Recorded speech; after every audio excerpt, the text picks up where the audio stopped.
What can you do in 10 minutes? It's not that long, is it? I mean, you can make a cup of tea, check the messages on your phone, or maybe stack the dishwasher.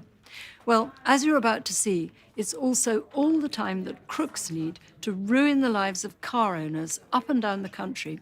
From bonnets and bumpers to catalytic converters, brazen thieves dubbed car cannibals are stealing parts of cars from right under the very noses of their owners, on their driveways, often in broad daylight. And it's costing motorists thousands of pounds in repairs and insurance. So, after you've seen the truly alarming footage coming up, I guarantee you'll be taking extra measures to make sure that your car isn't the one they try and get their thieving hands on next. It's the middle of the afternoon on a busy road in South London. Balaclava-clad thieves are attempting to steal a catalytic converter from a car parked on someone's drive. The wife of the car's owner attempts to confront the men, but the brazen thieves block her in her own front door. Her husband, interpreter Bharat Dalal, was at work at the time, but his home CCTV recorded the whole thing. Everyone can see there are CCTV cameras. They were fully covered, so no one can identify them. These people have no fear at all. Bharat and his wife Geeta are the latest victims of a new wave of vehicle crime known as car cannibalism. The thieves are more interested in stripping your car of its valuable parts than stealing the vehicle itself. It's a crime on the rise, and police are warning owners to be on their guard. Everything is done, catalytic converter taken, hexo thrown in, car is jacked down, and it's all done. Off they go. Under 3 minutes. What worries Bharat most about the audacity of the thieves is what might have happened if Geeta had been able to make it out of the front door. She wasn't scared at all, and she said, "Who the hell you are, and what are you doing in my driveway?" You realize it could have gone terribly wrong. Replacing the damage and the catalytic converter cost Bharat £450. Geeta reported the crime to the police, but so far nobody has been brought to justice. I feel angry and frustrated because I had CCTV camera thinking things wouldn't happen to me or my family, but that's not a deterrent. Recent figures from the Met Police in London show a huge surge in the crime. In the first 6 months of 2019 alone, there were almost 3,000 cases, nearly double the amount in the whole of 2018. The Met says it's fueled by the increase in the value of car parts, which are relatively easy to access and contain high-value metals such as platinum and palladium. Elsewhere in the country, drivers are discovering that anything from steering wheels to car radiators are being targeted, as Birmingham pub landlady Catherine Hickox discovered with her beloved Ford Fiesta. Kat, tell me how important your car is to you.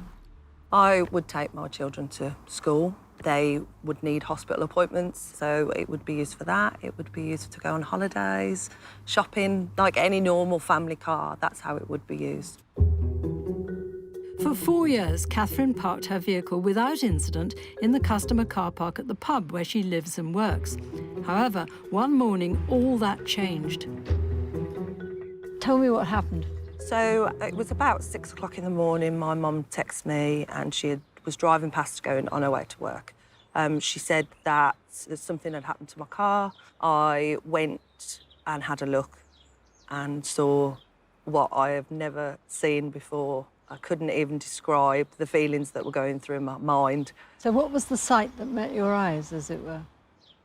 The front of my engine, just the engine. All you could see was the engine, the sides where the wings were, it was all pulled back. There was no radiator, there was oil all over the floor. Yeah, so it was quite horrendous, really, to stand and look at. Catherine, too, had been a victim of car cannibals, and as with Bharat, it had all been caught on camera. Who did you see and what were they doing? They were tall, obviously had balaclavas, hoodies, completely covered bodies. They were very, very quick. There was nuts and bolts all over the floor. And once they took the bonnet off, they actually lay it next to the car, just by the wall and left it there to then remove the radiator. So show me what the thing looked like. Well, that's the first one. So as you can see, obviously, they took all the radiator. It's horrifying, isn't it? Obviously, they actually stripped all the wings back. All the nuts and bolts are on the floor. Yes. And obviously, no bumper.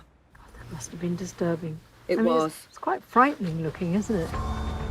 To make things worse, Catherine had only recently made the final payments on her Fiesta when the thieves struck, so the damage they caused hit her hard in the pocket. It took them 2.5 weeks to fix it, to put the pipes back in, the radiator back in. And once it had all been fixed, I had to pay the £600 excess, but I got my car back. Still, an expensive experience. It is an expensive experience, definitely an expensive experience. Despite parking in an area covered by CCTV, not to mention also having a car alarm, Catherine worries she could become a victim of the cannibals again. Do you feel nervous every night when you go to bed wondering about whether you're going to see your car again? I do tend to check our CCTV before I go up the stairs because I don't want it to happen again. But whatever the value of her radiator or Barrett's catalytic converter, the question both of them have about all this is why the thieves didn't just take the entire car. Well, one man who knows is Mark Sylvester from the West Midlands Police Crime Reduction Team. Why are the thieves stealing parts of the car rather than the whole car?